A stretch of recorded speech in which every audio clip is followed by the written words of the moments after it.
Good morning. Welcome to New Mexico Black Rifle Operators Union. I'm your host, Sean.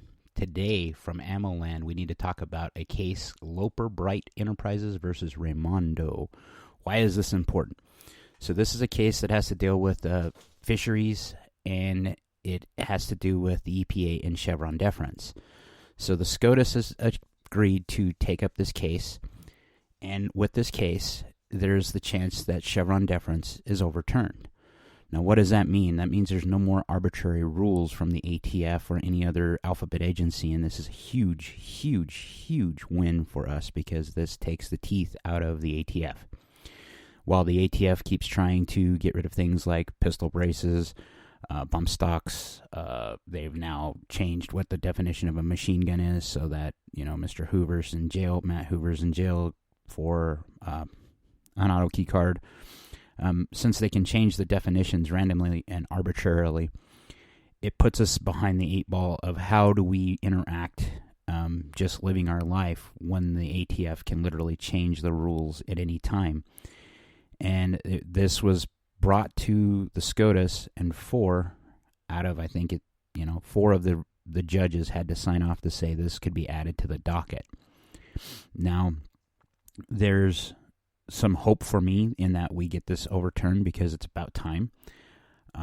But there is also the chance that somehow this doesn't go our way. If you've lived in the last 3 or 4 years, you know that anything that goes in our direction usually can change at any tide. Case in point, Matt Hoover with CRS being put behind bars for selling an auto key card, which was, A, a gag, I think, more so than anything, and B, nothing serious that should have been taken to that level.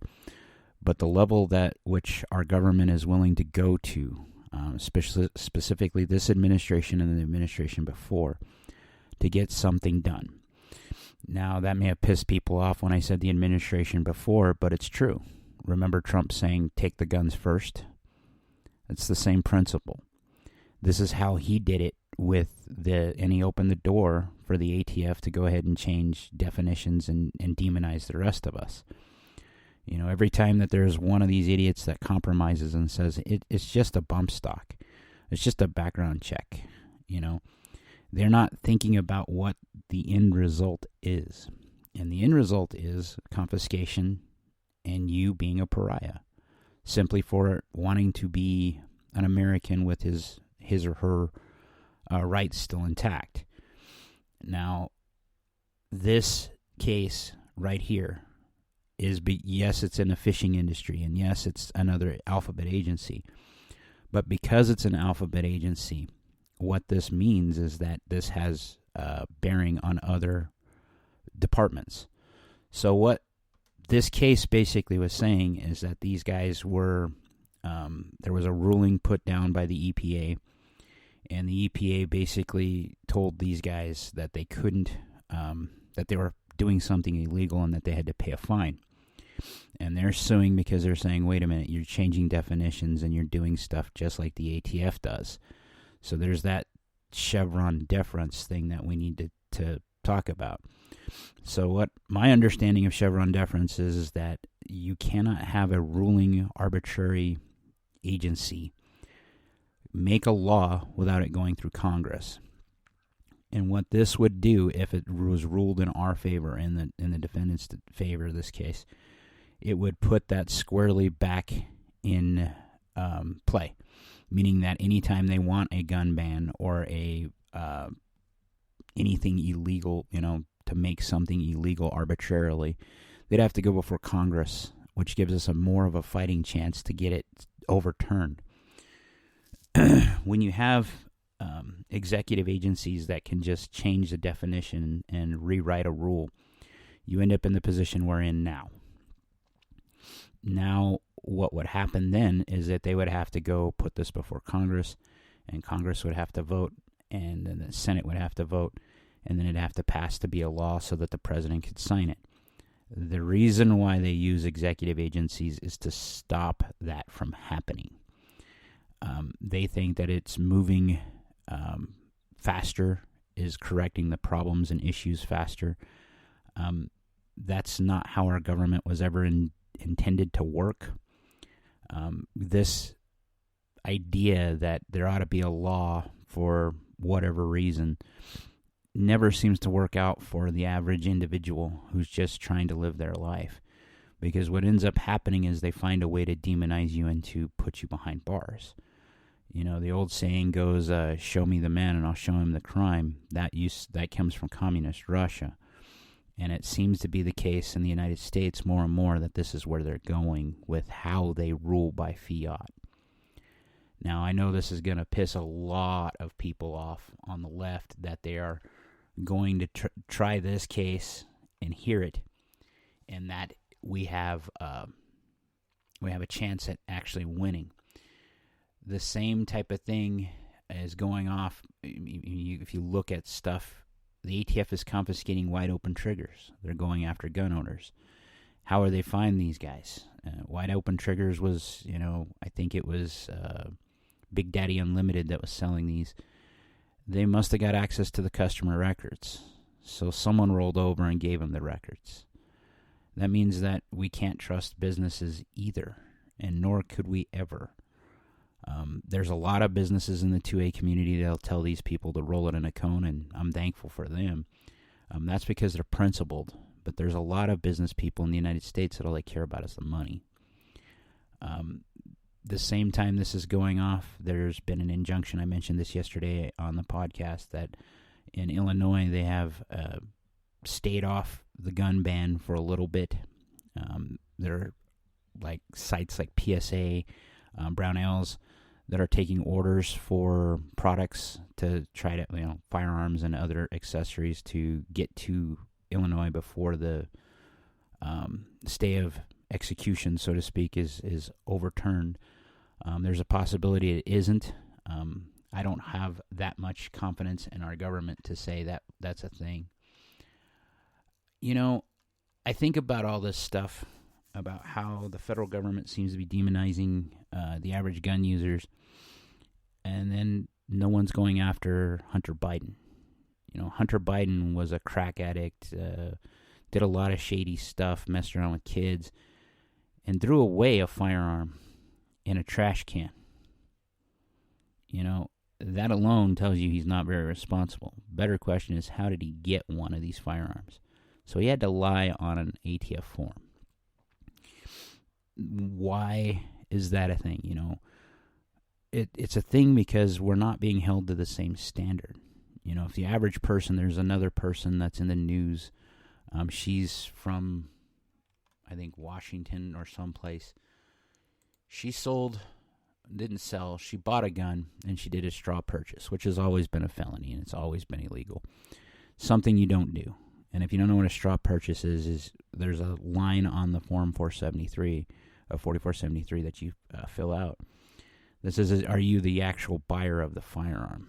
So under perjury, what you're doing is when you're handing it off to someone else, is you're perjuring yourself and saying this, you said it was for you, but it's not for you. And that makes you, that's a direct felony. That's why, it's really sad to see that they're starting to go after this, but they're looking at any way they can to make smoke in the anti-gun world.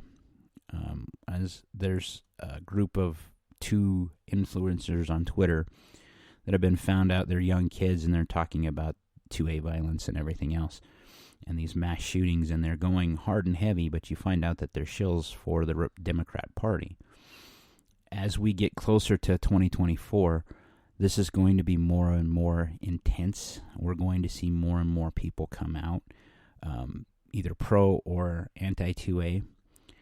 And as they jockey for positions to see who's going to get into the election and see who can be voted on, it makes me sad, because yet again we see the choices of a crap sandwich and a crap taco, and which one are we taking?